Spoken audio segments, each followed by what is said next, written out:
Hello guys, आज हम BHU BA तृतीय वर्ष 5th सेमेस्टर मानव के विकास के विषय में चर्चा करेंगे। जैसा कि आप सभी जानते हैं कि मानव की उत्पत्ति लगभग 4 अरब 60 करोड़ वर्ष पूर्व ही हो गई थी, किंतु इस पर जीवन का विकास जो हुआ है वो फेनोरोजोइक महाकल्प के पेलियोजोइक काल में हुआ। और उस समय जीव जो थे, जैसे अमीबा पैरामीशियम जो थे, वो सरल तथा एककोषीय होते थे, किंतु समय के साथ कैरियोटिक एंड यूकैरियोटिक उभयचर सरीसृप जो मेसोजोइक इरा के जुरासिक काल में इनका विकास हुआ है। सीनोजोइक इरा के ओलोगोसी एज, जो ओलोगोसी काल है, उसमें पहली बार प्राइमेट्स यानी कि कपी यानी बंदर, हम लोग मानते हैं ना कि हमारे पूर्वज बंदर थे, तो उनसे हमारी उत्पत्ति हुई है। तो ये इसका कब है, तो ओलोगोसी एज में है। इनका जन्म लगभग 3.5 करोड़ से 2.5 लाख वर्ष पूर्व हुआ है, जिसे मानव का पूर्वज कहा जाता है। जो प्राइमेट्स से कपी है, कौन सी एज में, ओलोगोसी एज में। और समय अंतराल के बाद हमें 53 लाख के आसपास जो है प्लायोसीन एज में 4 पैरों वाले यानी कि चतुर्पद मानव जैसे जीव प्राप्त हुए हैं, जिसमें पहले मानव को आर्डिपिथेकस, देखिए जिसमें मानव जैसे हैं उसको पिथेकस कहा जाएगा, ठीक है। क्योंकि इससे मानव जैसे पूरा मानव नहीं हुआ था, अभी ये 4 पैर पर चल रहा था मानव, तो उसे अभी क्या कहा गया है, आर्डिपिथेकस। इसी के कई अन्य रूप अलग अलग जगह पर पाए गए हैं, जैसे कि पहला है ग्रायोपिथेकस, दूसरा है हनुमानापिथेकस, हनुमान जी वाला, और शिवापिथेकस, रामापिथेकस। कुछ समय के बाद जो है, ये लगभग 35 साल पहले हमें द्विपद यानी 2 पैर पर चलने वाले मानव जैसे प्राणियों का प्रमाण मिला है।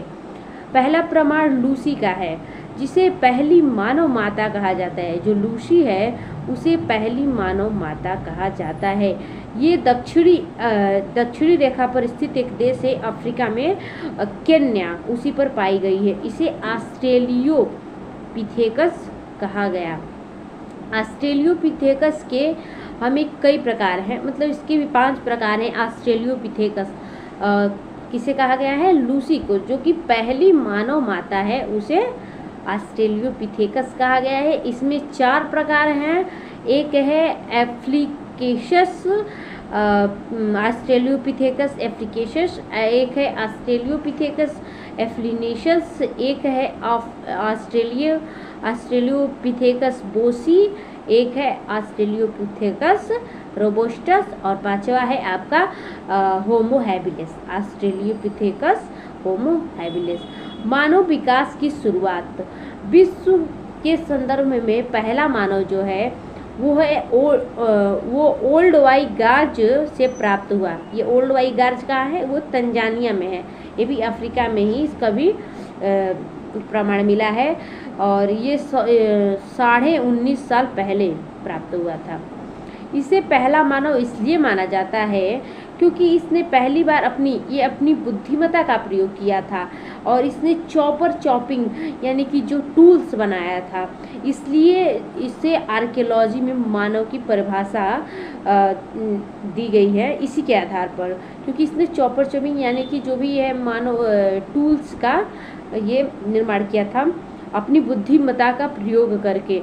तो बेंजामिन फ्रैंकलिन एक पाश्चात्य विद्वान हैं जिन्होंने सर्वप्रथम पतंग उड़ाई थी। उनका परिभाषा है, a man is a tool making animal, यानी कि जो मानव है वो औजार निर्माण करने वाला या उपकरण निर्माण करने वाला एक प्राणी है।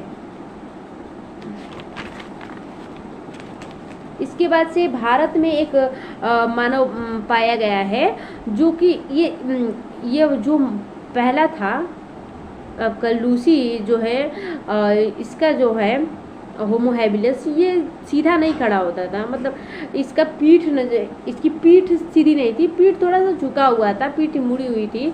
लेकिन जो होमो इरेक्ट्स है यह लगभग 3,40,000 वर्ष पूर्व भारत में मध्य प्रदेश के हथनोरा, जो कि होशंगाबाद जिले में स्थित है, वहाँ पर इसका प्रमाण प्राप्त होता है। तो इसकी विशेषता ये थी कि ये सीधा खड़ा था, मतलब ये इरेक्ट सीधा खड़ा हुआ था। इसका समय काल जो है उसका जो है होमो हैबिलिस का, और जो है ये आपका जो ऑस्ट्रेलियोपिथेकस है सबसे पहले, जिसमें लूसी है, तो इसका है ये पूरा पाषाण काल में इन लोगों का उद्भव हुआ था। लेकिन जो ये है सीधा जो खड़े होने लगे ये मानव, तो ये आपके मध्य पाषाण काल में सीधा खड़े लगे, और ये उपकरण का निर्माण भी करने लगे, जैसे असूलियन प्रकार के कि एक दोनों साइड से पत्थर को तोड़ के और औजार बना देते थे। और इसे सल की संस्कृति यानी कि फ्लेक कल्चर भी कहा जाता है। इसमें इन्होंने ब्लेड, स्क्रैपर तथा बोरर इत्यादि का पत्थरों से ही निर्माण किया था। और इनकी जो बुद्धिमत्ता शक्ति थी तो 775 से 1300 सीसी थी, और इन लोगों का कद जो होता था वो 5 फुट होता था। और होमो हैबिलिस की अपेक्षा इनका चेहरा गोल था, क्योंकि होमो हैबिलिस का चेहरा गोल नहीं था, वो जैसे थूथदार था, निकला हुआ था, उसका दांत भी निकले हुए थे, क्योंकि उस समय अपना मांस खाते थे तो इसलिए उसका दांत निकला हुआ था, फिर से चेहरा थूथदार था। किंतु जो इसके बाद से होमो इरेक्ट्स जो थे ये सर्वप्रथम भारत में जिनका प्रमाण मिला है वो होमो इरेक्ट्स है। इनका जो चेहरा था ना वो गोल था, होमो हैबिलिस की अपेक्षा इनका चेहरा गोल था। और जो इस काल की सबसे बड़ी विशेषता ये थी कि इसमें आग की खोज हो गई थी, और ये ज़्यादातर गुफाओं में ही रहते थे। चीन की एक चूक्ती या गुफा है, वहीं से आग की खोज का सर्वप्रथम प्रमाण मिलता है। और इसके बाद आएगा होमो निएंडरथल। ये 400 से लगभग 10,000 वर्ष पूर्व 40,000 वर्ष से लगभग 10,000 पूर्व ये मानव थे। इनका सर्वप्रथम निएंडरथल जर्मनी में एक स्थान है, वहीं से ये पाए गए। इनका प्रमाण, इनका जो फॉसिल था, इनका जीवाश्म था, वहीं से प्राप्त हुआ है, इसलिए इनको निएंडरथल यानी कि होमो निएंडरथल मानव कहे गए हैं। तो देखिए पहले उनको पिथेकस कहा गया है, क्योंकि वो उस प्रकार के वो मानव जैसे थे, किंतु पूर्ण रूप से उनको मानव नहीं कहा गया है, मानव जैसे थे। लेकिन जो अब होमो सैपियंस हो गया, होमो इरेक्ट्स हो गया, होमो हैबिलिस हो गया, जिसके होमो लग गया है तो उसको मानव मान लिया गया है, इसे अपना पूर्वज माना गया है। ठीक है, तो जर्मनी से इनके प्राप्त होते हैं। तो जो होमो इरेक्ट से इनकी अपेक्षा इनका कद, होमो इरेक्ट्स का कद 5 फुट था, लेकिन इनका कद हो गया है 5 फुट 5 इंच। और इनकी ये गर्दन को झुकाकर ऐसे चलते थे, और गर्दन को झुका लिए और सीधा चलते रहते थे। और इनका समय काल उच्च पूरा पाषाण काल में इनका समय काल बताया गया है। समय निर्धारण जो है उच्च पूरा पाषाण, ये उपकरण में ये ब्लेड व फ्लैक और इसे सल्क्य फलक संस्कृति भी कहा गया है। ब्यूरीन, चंद्रिका, चतुर्भुज, त्रिभुज और तथा चाकू का निर्माण करने ये सीख गए थे। जो होमो निएंडरथल मानव है ये चाकू का निर्माण करने सीख गए थे। और ये सबसे पहला ऐसा मानव है जो अंत्येष्टि संस्कार, जो कि मतलब मृत्यु होने के बाद उसको दफनाते थे या जलाते थे, ये अंत्येष्टि संस्कार करने वाला ये प्रथम मानव है। स्पेन की अल्तामिरा गुफा तथा भारत की भीमबेटका, आदमगढ़ तथा चित्रकूट इत्यादि में इनके प्रमाण मतलब कि लखहिया गुफा के अंदर ये शैल चित्रकारी करते थे। शैल चित्रकारी अर्थात जो कि गुफाओं के ऊपर जो चित्रकारी की जाती थी उसे शैल चित्रकारी कहा जाता है। तो जो ये मानव थे, कौन, जो होमो निएंडरथल मानव थे, ये शैल चित्रकारी करते थे। इनके चित्र चित्रकूट में मिले हैं, भारत के भीमबेटका जो है गुफा है उसमें मिले हैं, आदमगढ़ में मिले हैं, अल्तामीरा गुफा एक स्पेन में है वहाँ पर भी, और लेखैया में मिले हैं, सोहरा में मिले हैं। तो इधर सब इन लोगों के प्रमाण मिले हैं। इसके बाद आएगा एक क्रोमैग्नान जो है मानव है, तो इसे होमो सैपियंस कहा गया है। ये होमो सैपियंस क्योंकि ये क्रोमैग्नान स्थान से प्राप्त हुआ था। ये फ्रांस में क्रोमैग्नान जो आधुनिक मानव है उसे होमो सैपियंस ही कहा जाता है, क्योंकि ये फ्रांस के क्रोमैग्नान स्थान से प्राप्त, मतलब इसके प्रमाण मिले हैं, इसके जीवाश्म मिले हैं। तो जीवाश्मों के आधार पर ही